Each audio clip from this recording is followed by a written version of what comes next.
감리교를 세운 사람이 요한 웨슬레라고 하는 사람입니다. 이 사람이 미국에 선교 갔다가 선교에서 실패하고 본국인 영국으로 돌아와서 이 목회에 실패하거나 우리가 선교에 실패할 때 굉장히 침체에 빠져요. 왜냐하면 하나님이 나를 버리셨나 이런 생각이 들거든요. 그래서 다른 사업에 실패하는 것도 힘들지만 특히 목회에 실패하거나 이 선교에 실패한 사람들은 일어나기가 어려워요. 그래서 본국에 들어와서 밤거리를 배회하고 돌아다니고 있었습니다.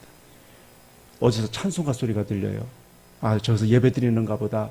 그러고서 찬송가 소리가 들리는 대로 향해서 갔더니 예배당에 있는데 설교자가 그날따라 설교를 하는데 그 루터의 로마서 주석이 있어요. 유명한 주석입니다. 그 주석의 서문을 읽어주는 거예요. 거기서 은혜를 받아요. 거기서 뒤집어집니다. 거기서 진짜 주님을 만나게 돼요. 그래서 그때부터 열심히 복음을 전해서 감리교를 세우게 됐어요. 알겠습니까? 지금도 이 감리교인들은 그 요한 웨슬레의 그 회심이 우리의 감리교를 설립하게 됐다. 그렇게 그들이 고백하고 있어요. 그래서 오늘 우리가 여기서 기억해야 될 게 있어요. 로마서가 없었다면 루터의 로마서 서문도 없고 그렇게 됐다면 웨슬레가 변화가 일어나지 못했고 그럼 감리교도 생기지 않았다. 그러니까 감리교는 어떻게 생긴 거예요? 로마서 때문에 생긴 거예요. 로마서가 없었으면 감리교도 생길 수 없었던 거예요. 그러면 루터는 어떻게 해서 회심을 하게 됐는가? 루터는 원래 캐토릭 신부였습니다.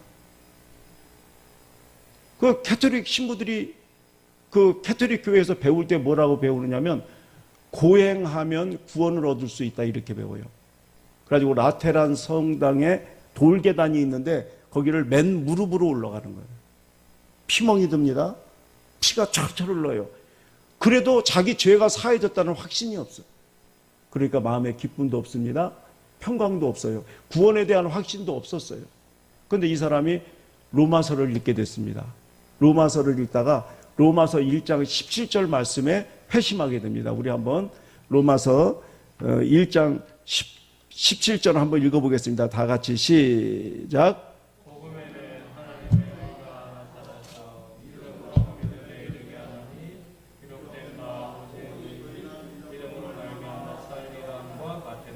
이 말씀에 주님을 만나게 되는 거예요. 여기서 회심하게 되는 거예요.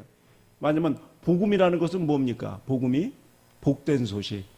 내가 너희들에게 복된 소식을 가르쳐주마. 천사가 그러잖아요.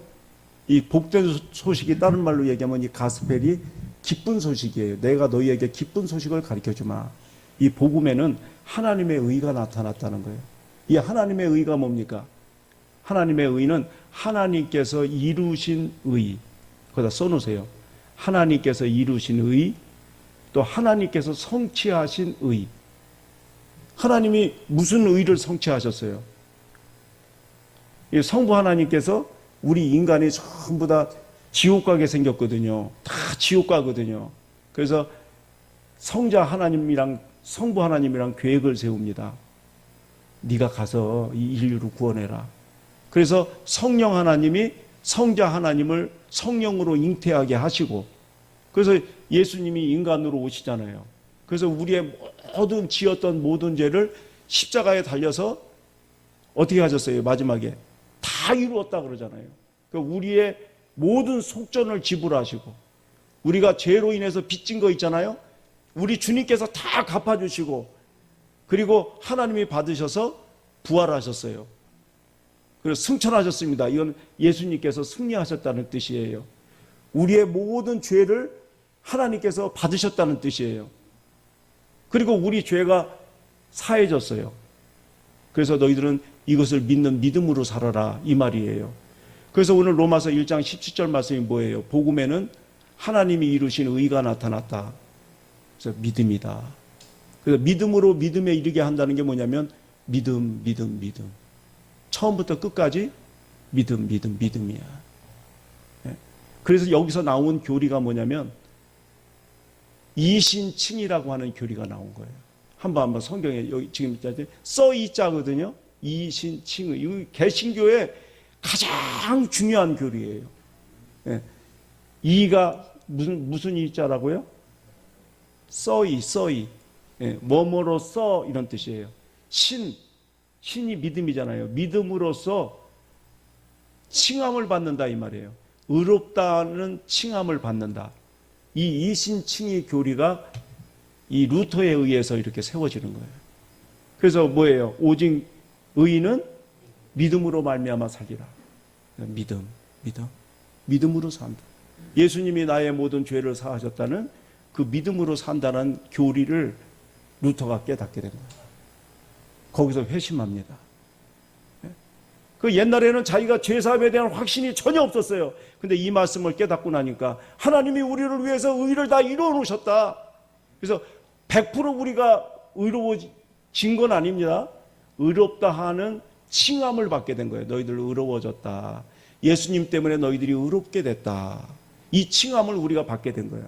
그래서 우리는 오늘부터 어떻게 사는 거예요? 예수님이 우리를 위해서 십자가를 지시고 우리의 모든 죄를 사하셨다는 것을 믿는 믿음으로 사는 거예요. 오직 뭐예요? 믿음. 의인은 믿음으로 말미암아 살리라. 예? 이것을 깨닫는 순간에 루터의 마음속에 기쁨이 임하고 평강이 임하고 구원에 대한 확신이 임하게 됐어요. 그러고 보니까 천주교가 잘못된 게 한두 가지가 아니에요. 고행으로 어떻게 구원을 얻을 수 있냐? 믿음으로 구원을 얻는 것이지. 그래가지고 95개조의 방방문을 내놓게 된 거예요. 그게 종교개혁의 시작이 된 거예요. 그리고서 개신교가 탄생하게 된 거예요. 그러니까 개신교는 어떻게 탄생하게 됐어요? 로마서 때문에 탄생하게 된 거예요. 그 루터의 로마서 서문에 보면 이렇게 돼 있어요. 로마서가 16장뿐이 되지 않는 짧은 말씀이지만 이 말씀을 한자 한자 위에서 읽고 이것이 너희에게 주는 말씀인 줄 알고 이 말씀을 잘 받으라 그렇게 기록되어 있어요. 제가 고등학교 때 학교는 다니고 그러는데 뭐 성경 읽을 시간이 별로 없잖아요. 그래서 그때 우리 목사님이 저를 담임하던 목사님이 기도원에 40일 금식하러 갔어요. 그래서 이제 다른 목사님이 와서 하시는데 신학대학교 교수님이 오셔서 그동안에 우리를 인도했어요. 근데 그 교수님한테 제가 물어봤어요. 교수님, 제가 성경을 잘 알려면 어디를 먼저 읽어야 됩니까? 그랬더니 그 교수님이 하는 말씀이 요한복음과 로마서를 읽어라. 근데 적중했어요. 그래서 제가 요한복음을 많이 읽고 로마서를 많이 읽었어요. 그러면 이 성경 66권에 대해서 여러분이 정확하게 깨닫게 돼요. 그래서 오늘 여러분이 꼭 기억하세요. 우리 개신교는 로마서가 없었으면 탄생이 안 됐다. 이 로마서 말씀을 우리가 잘 읽어야 된다. 그 로마서 1장 17절 말씀은 루터가 변화된 말씀이잖아요. 근데 18절이 1절의 핵심이 되는 말씀이에요. 1장의 핵심이 되는 말이 이 18절 말씀이에요. 18절 말씀도 굉장히 중요한 거예요.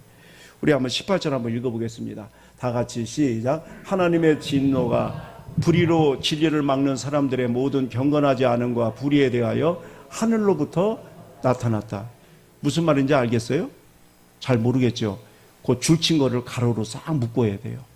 줄친 거를 이게 수식어입니다. 이거 묶어버리면 진짜 중요한 말씀이 그 다음 거예요. 한번 내려보세요. 하나님의 진노가 하늘로부터 나타났다. 이 말이에요. 하나님의 진노가 하늘로부터 나타났다. 어떤 사람들 때문에? 불의로 진리를 막는 불경건한 사람들, 불의를 행하는 사람들, 이런 사람들 때문에 하나님의 진노가 하늘로부터 나타났다. 이게 바로 이 1장의 핵심적인 말씀입니다. 이 핵심적인 말씀을 갖다가 유대인들이 읽고서 우리는 아니라는 거예요. 이것은 모든 인류에 대한 하나님의 진단입니다. 하나님의 판단이에요. 너희들 다 불경건하게 사는 사람이고 불의롭게 사는 사람이다. 그런데 유대인들은 자기네는 아니라는 거예요. 그래서 루터가 바울이 다시 한번 얘기하는 거예요. 아니다. 너희들 모두가 하나님을 떠난 사람으로 너희들이 불경건한 열매를 맺는다. 그래서 오늘 29절, 30절, 31절 말씀 한번 볼까요? 또 그렇게 나오고 있어요. 로마서 1장 29절입니다. 다 같이 시작. 곧 모든 불의, 추악, 탐욕, 악의가 가득한 자요, 시기, 살인, 분쟁, 사기, 악독이 가득한 자요, 수군수군하는 자요. 네. 그 다음에 비방하는 자요, 하나님께서 미워하는 자요, 능욕하는 자요, 교만한 자요, 자랑하는 자요, 악을 도모하는 자요, 부모를 거역하는 자요. 그 다음에 31절 다 같이 시작. 우매한 자요, 배약하는 자요, 무정한 자요, 무자비한 자라. 여러분들이 이거 읽을 때 이거는 누구랑 똑같네 이렇게 생각하면 안 돼요. 저것이 내 마음속에 들어있다. 이렇게 읽어야 바로 읽는 거예요. 그런데 유대인들은 이 말씀을 어떻게 하냐면 저거는 하나님을 떠난 이방인들에게 하는 말이라는 거예요. 그러면서 그 말씀 맞습니다. 참 살다 보면 사람이 싫어요. 이런 말 하잖아요. 그런 말 하죠. 우리는 그런 말 하면 안 돼요. 왜냐하면 거기에 자기가 빠져 있어. 그러면 안 돼요. 나도 그 안에 들어있다. 나도 이방인과 다를 바 없이 내 속에 악이 있는 사람이다. 드러나지만 않을 뿐이지 나도 저런 모습이 내 마음속에 있다. 이걸 우리가 인정을 해야 되는 거예요. 그런데 유대인들은 안 그래요. 우리는 하나님을 떠난 적이 없습니다. 우리는 수천 년 동안 하나님을 믿어온 백성입니다. 우리가 언제 하나님을 떠납니까? 저런 일을 행하는 사람은 이방인들이에요. 오늘 그렇게 얘기를 하는 거예요. 그래서 오늘 로마서 2장은 뭐냐면 유대인 너희도 죄인이다 이 얘기를 하는 거예요. 우리 한번 따라 보겠습니다. 유대인 너희도 죄인이다. 예. 한번 여러분들 잘 생각해 보세요. 방탕하는 죄도 나쁜 죄지만 판단하는 죄도 나쁜 죄예요. 어느 죄가 나쁩니까? 이방인들은 방탕하게 살아요. 그러죠? 예. 그거 나쁜 죄예요. 나쁜 죄. 그런데 저 사람들은 저렇게 살아. 저렇게 살면 안 되는데 판단하는 사람도 나쁜 죄예요. 뭐냐면은 이방인도 지옥 가지만 판단하는 사람도 지옥 가는 거예요. 오늘 바울이 그 얘기를 오늘 하는 겁니다. 판단하는 거는 죄가 아니냐? 그러면서 오늘 1절 말씀 한번 읽어보겠습니다. 1절 다 같이 시작. 그러므로 이게 누굽니까? 남을 판단하는 사람아. 이 사람이 누굽니까? 유대인이에요. 그리고 오늘날 우리로 적용하면 예수 믿는 사람들이에요. 예수 믿는 사람들이 안 믿는 사람들 판단을 잘해요. 판단하는 것도 죄입니다. 뭐라고 얘기합니까? 누구를 막론하고 핑계하지 못해. 남을 판단하는 것으로 네가 너를 정죄하는 거야. 판단하는 네가 같은 일을 행하잖아. 너도 판단하고 남을 비방하지만 너 같은 일을 행하잖아. 오늘 이렇게 바울이 말씀하고 있어요. 이걸 갖다가 주석에서 뭐라고 얘기하냐면 위대한 시도다 이렇게. 우리 한번 따라해 보겠습니다. 위대한 시도. 이 말씀이 위대한 시도라는 거예요. 왜 그런지 압니까? 자기를 돌아보게 하잖아요. 유대인들은요 자기를 보질 못해요. 남만 판단해. 우리가 인생에 살면서 제일 부부간에 답답한 게 뭡니까? 부부간에 대화 안 되는 게 뭐예요? 자기를 볼 줄 몰라. 나는 잘 알아 저 사람에 대해서. 근데 저 사람은 자기를 몰라. 그래서 우리가 답답해 하잖아요. 그러니까 우리 사람은요 자기를 못 봐요. 남은 잘 봐. 이게 큰 문제예요. 그래요 안 그래요? 네? 자기는 못 봐. 남은 잘 봐요. 남을 잘 정죄하고 판단하고 그런 사람 있잖아요. 그런 사람한테 한번 물어보세요. 아니 어떻게 당신은 그렇게 남을 잘 판단하고 그렇게 남을 예리하게 보고 어떻게 그렇게 해? 그러면 그 사람이 뭐라고 얘기하냐면 이래요. 나는 솔직해서 그래. 그렇게 얘기를 해요. 그러죠? 근데 틀린 말이에요. 솔직해서 그런 게 아니고 자기를 못 봐서 그래요. 자기를 볼 줄 아는 사람은 남 얘기 안 해. 나도 똑같아. 내가 더하면 더했지 덜한 게 없어요. 그래요 안 그래요? 네. 그래서 남 얘기 잘 안 씁니다. 자기 얘기하기도 바빠요. 네.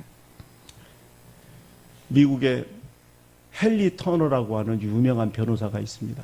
이 사람은 소송 사건을 딱 맡기만 하면 무조건 이겨요. 알겠습니까? 그런 사람이 있어요. 그러니까 미국의 고위층들이 이 사람과 연결이 안 된 사람이 거의 없어요. 그러니까 몸값이 천정부지로 올라가요.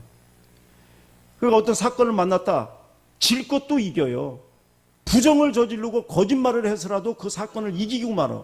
그러니까 미국의 고위층들이 야 그거 요번에 너 그거 헨리 토너한테 가서 맡겨. 그럼 이겨. 그러니까 뭐 최호화 생활을 하고 최고의 수수료를 받는 그런 사람이에요. 이 사람이 꼴초입니다. 어느 날 퇴근하고서 늦게 담배가게 갔는데 권총을 댄 강도를 만나는 거예요. 그 가게에서, 담배가게에서. 그래가지고 그 사람이 쐈는데 생명은 구했는데 지난날의 기억을 싹 잊어버려 버렸어요. 그때부터 재활치료를 하는 거예요. 눈물겨운 재활치료를 합니다. 자기가 옛날에 잘 나가는 변호사였다는 것은 알게 됐어요. 아, 내가 빨리 기억을 회복해서 다시 내가 변호사가 돼서 호화로운 생활을 해야 되겠다. 그러면서 자기가 메모에다 적어놓은 자기 동료 변호사들, 그 다음에 거기에 적혀 있는 사람들을 다 찾아다녔어요. 그러면서 자기의 과거의 그 모든 것을 다시 기억하려고 쫓아다니는 거예요. 그런데 하다 보니까 고민에 빠진 거예요. 자기의 과거를 되살리려고 하다가 자기를 보게 된 거예요. 야, 헨리 터너 이 사람이 이렇게 권모술수가 강한 사람이어서 조작과 속임수가 이루말 할 수 없는 거예요. 그래서 변호사 되는 거 포기해버립니다. 실제로 있었던 일이에요. 변호사 되는 거 포기하고 자기가 피해를 입힌 사람 찾아다니면서 죄송합니다, 용서해 주세요. 그러면서 나머지 생애를 살았다는 그런 말이 있어요. 제가 이 글을 읽으면서 그런 생각을 했어요. 야, 권총이나 맞아야 자기를 바로 볼 수 있구나. 사람이 자기 바로 본다는 게 쉬운 게 아니에요. 권총 맞고 기억력이 완전히 상실돼야 자기를 볼 수 있지. 야, 이게 자기를 본다는 게 보통 힘든 게 아니구나 말이야. 특별히 종교를 가진 사람들이 자기를 못 보는 사람이 많아요. 자기가 아주 경건한 사람인 줄 알고 있는 사람이 많아요. 그래서 자기를 잘 봐야 되는 거예요. 인터넷에 보니까 이런 글이 올라와 있어요. 이게 무슨 글인지 한번 보세요. 새벽 기도에 한 번도 빠지지 않는 집사의 눈길이 무섭다. 이런 글이 올라왔어요. 40일 금식한 권사님의 눈길이 무섭다. 신학 박사 학위를 받은 목사님의 눈길이 매섭다. 이게 무슨 말이에요? 새벽 기도하면서 금식하고 그러면서 지식이나 좀 가지고 있다고 하면서 남을 예리하게 찔러보는 거예요. 그러니까 무서운 거야. 근데 우리가 알면 알수록 푸근해져야 돼. 알겠습니까? 새벽 기도나 하면서 못하는 사람 판단하고 뭐 죄를 져서 저렇다 그러고 기도 안 해서 저렇다, 이게 바른 방법이 아니라는 거야. 뭐 좀 지식이나 조금 더 있다 해가지고 예리한 눈으로 매섭게 바라본 예수님이 무서운 사람이에요? 죄인의 친구가 되신 분인데. 할렐루야. 네. 프란시스 셰퍼라고 하는 사람이 굉장히 성자에 속해 있는 사람이잖아요. 이 사람이 한 번은 자기 제자들을 데리고 40일 금식을 같이 하는 거예요. 40일 금식을 하는데 39일째 되는 날, 내일이면 금식이 끝납니다. 39일째 되는 날 수프가 구수한 냄새가 나니까 하나가 정신이 이상해진 거예요. 그냥 달려가더니 숟가락으로 그냥 수프를 퍼서 한 숟가락 딱 먹네. 그러니까 그 옆에 금식하고 있던 사람들이 어떻게 했겠어요? 쫙 째려보면서 하루를 못 참고 저걸 먹었어? 그러면서 쫙 째려보고 있는 거예요. 그랬더니 프랜시스 셰퍼라고 하는 사람이 달려가서 자기도 막 먹는 거라. 그러니까 막 나머지 금식하고 있던 사람들이 막 가가지고 아이고 선생님이 하루 남았는데 왜 이걸 마시십니까? 그랬더니 이분이 하는 말이 우리가 금식하는 목적이 뭐냐? 예수님 닮자고 금식하는 거 아니냐. 내가 40일 금식을 완성하고 저 하루 먹어서 실패한 저 사람을 째려보기보다 나는 차라리 저 사람과 같이 이 음식을 먹고 그 사람과 하나 되겠다. 무슨 말인지 알겠습니까? 그러니까 이 종교인들이요, 신앙생활 잘한다고 하는 사람들이 너무 예리한 잣대를 가지고 다른 사람을 판단하는 일이 많다는 거예요. 판단의 죄를 지기가 쉽다 이 말. 그래서 예수님께서 우리에게 하시는 말씀이 있어요. 마태복음 7장 3절에 뭐라고 얘기합니까? 어찌하여 형제의 눈 속에 있는 티는 보고 내 눈 속에 있는 들보는 보지 못하느냐. 들보가 뭡니까? 들보는 양 옆에 이렇게 세워놓는 기둥이에요. 이걸 세우게 하려면 가운데다가 석가래를 기둥을 박아야 이게 씁니다. 요 가운데 박는 가로지르는 것을 들보라고 그래요. 이것도 상당히 큰 기둥이에요.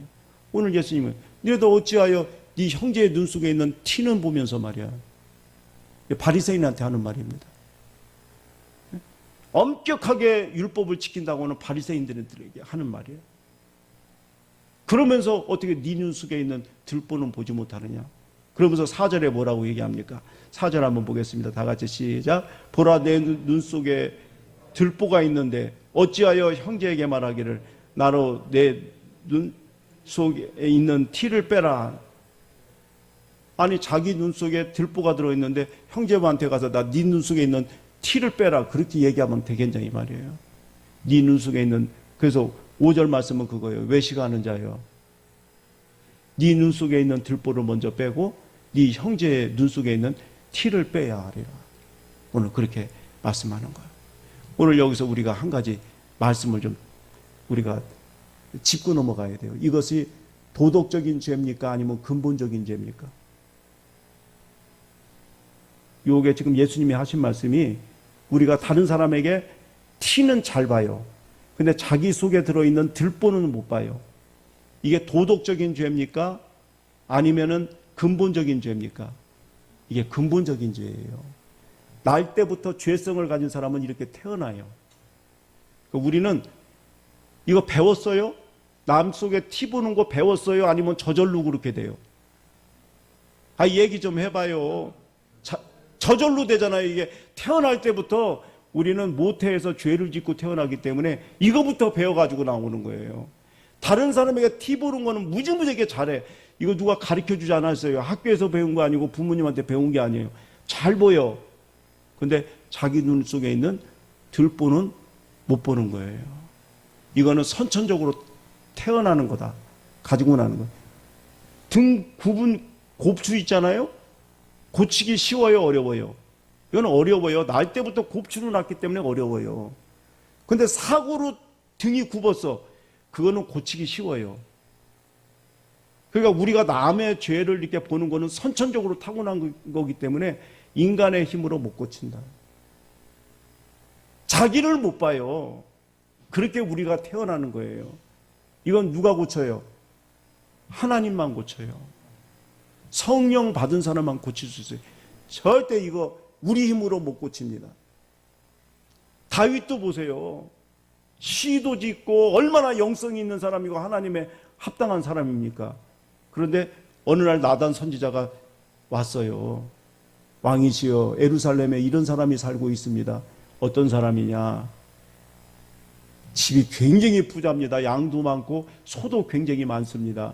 근데 그 밑에는 아주 가난한 사람이 사는데 암양 새끼 하나만 있습니다. 얼마나 사랑하는지 그거를 밤에 잘 때마다 품고 잡니다. 그런데 부잣집에 손님이 왔다는 거예요. 대접을 하려고 그러는데 이 가난한 집 이 양을 뺏어가지고 대접을 했다는 거예요. 그러니까 다윗 왕이 옥좌에 앉아있다가 펄떡 일어나면서 세상에 예루살렘에 이렇게 나쁜 사람이 있단 말이냐. 저는 이 말씀을 너무너무 통쾌하고 좋아하는 말씀이에요. 하나님의 살아계심을 맹세하노니 그 사람은 반드시 죽어야 할지니라. 자기가 반드시 죽여버리겠다는 거예요. 그랬더니 한번 우리 성경 보죠. 사막 12장 5절 말씀. 우리 죽친 것만 한번 읽어보겠습니다. 이거 다윗이 한 말이에요. 시작. 여호와의 살아계심을 두고 맹세하노니 이 일을 행한 그 사람은 마땅히 죽어야 할 자라. 내가 반드시 죽여버리겠다 이 말이에요. 그랬더니 나단 선지자가 얼마나 통쾌합니까? 한번 내려보세요. 뭐라고 얘기합니까? 나단이 다윗에게 이르되 당신이 그 사람이라. 아유, 세상에. 이렇게 자기를 못 보는 게 우리의 모습이에요. 예? 이걸 갖다 뭐라고 하냐면은 인간의 절망이라고 얘기를 해요. 우리 한번 따라하겠습니다. 인간의 절망. 우리는 절망적인 존재. 자기를 못 봐요. 남은 보는데 자기를 못 봐요. 그렇기 때문에 회개를 못 해요. 그래서 회개를 못 해요. 그래서 지옥 가는 거예요. 이 자기를 본다는 게 얼마나 중요한지 몰라요. 그래서 아모스서라는 게 있어요. 아모스서는 이스라엘의 멸망을 예언한 책이거든요. 북쪽에 있는 이스라엘, 남쪽에는 유다고 북쪽에 있는 이스라엘의 선지자가 아모스예요. 근데 하루는 아모스 선지자에게 하나님이 나타났어요. 그러면서 말씀을 주어서 적은 것이 아모스서입니다. 거기에 보면 처음에 이렇게 시작하고 있어요. 아람이라고 하는 나라는 죄를 많이 졌느니라. 이런 죄를 졌기 때문에 3절부터 시작됩니다. 이런 죄를 졌기 때문에 꼭 멸망당한다. 그랬더니 아모스가 하는 말이 아멘 아멘. 그 나라는 멸망당해야 됩니다. 아멘 아멘. 그래서 조금 이따 또 말씀이 또 임하는 거예요. 야, 8절서부터 시작해요. 블레셋이라고 하는 나라가 있는데 이런 죄를 졌느니라. 이 나라도 분명히 멸망할 거다. 아멘 아멘. 네. 우리도 그러잖아요. 누구 좀 잘못된 말 할 때는 다들 긍정합니다. 그래 맞아. 그 사람 그래. 우리도 그러잖아요. 네? 그 하나님이 또 말씀하는 거예요. 야, 에돔이라는 나라는 이런 죄를 졌느니라. 12절부터 하는 말이에요. 그래서 반드시 멸망당한다. 암문이라고 하는 나라가 있지 않냐. 13절서부터 이런 죄가 있는데 거기도 분명히 멸망당한다. 그러더니 갑자기 있다가 이스라엘 너희 나라도 멸망한다. 예? 왜 우리나라는 왜 그렇습니까? 너희들도 죄 졌잖아. 그게 이제 2장서부터 나오는 말씀이에요. 그래서 아모스서 2장 한번 볼까요? 2장 6절에 뭐라고 되어 있는지. 이스라엘의 죄에 대해서 우리 한번 다 같이 큰 소리로 읽겠습니다. 시작. 여호와께서 이와 같이 말씀하시되 이스라엘의 서너 가지 죄로 말미암아 내가 그 벌을 돌이키지 아니하겠다 이 말이에요. 이는 그들이 어떻게 했어요? 은을 받고 의인을 팔아먹었어요. 신한결에 그거 뭐 대단하다고 신한결를 위해서 가난한 자를 팔아먹었어요. 이 이스라엘의 죄입니다. 7절에 보세요. 힘없는 자의 머리를 티끌 먼지 속에 발로 밟아버렸다. 연약한 자의 길을 굽게 하며 연약한 자를 도와줘야지 길을 어렵게 만들면 되겠어요? 그 다음에 이런 죄도 졌어요. 아버지와 아들이 한 창녀에게 다니는 죄를. 아버지와 아들이 한 창녀한테 드나드는 이런 죄를 졌다는 거예요. 성적으로 물라는 얘기. 아니, 이방이랑 똑같은 죄를 진 거야. 더하면 더했지 모자라는 게 없어요. 한번 더 내려보세요. 뭐라고 돼 있는지. 그러면서도 성전에 가서 앉아 있어요. 모든 제단 옆에서 가난한 자의 전당 잡은 옷에 누워서 있는 거예요. 가난한 자를 그렇게 어렵게 만들어. 그들의 신전에서 벌금으로 얻은 포도주를 마십니다. 성전에서 가난한 사람들 벌금으로 얻은 걸 갖다가 마시고 있는 거예요. 이방이라고 다를 게 뭐가 있어요? 이 아모스서의 주제가 뭔지 압니까? 이스라엘의 멸망만이 아니에요. 너희들은 너희들을 볼 줄 모른다는 거예요.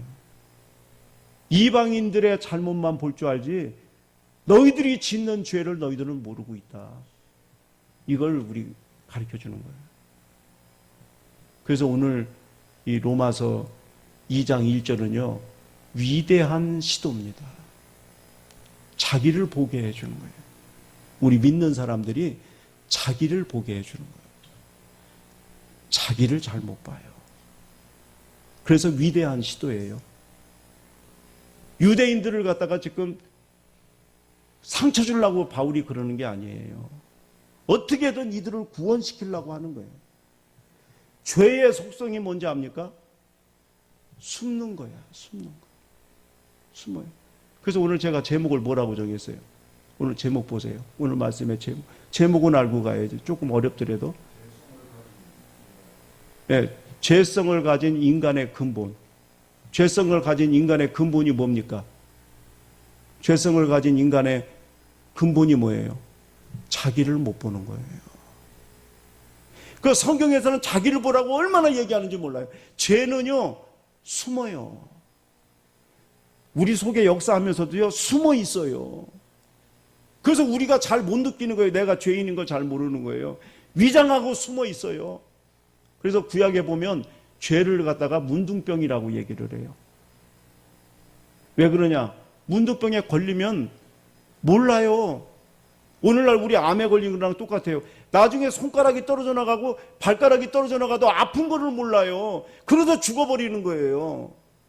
그래서 죄는 문둥병과 같이 숨는 경향이 있다는 거예요.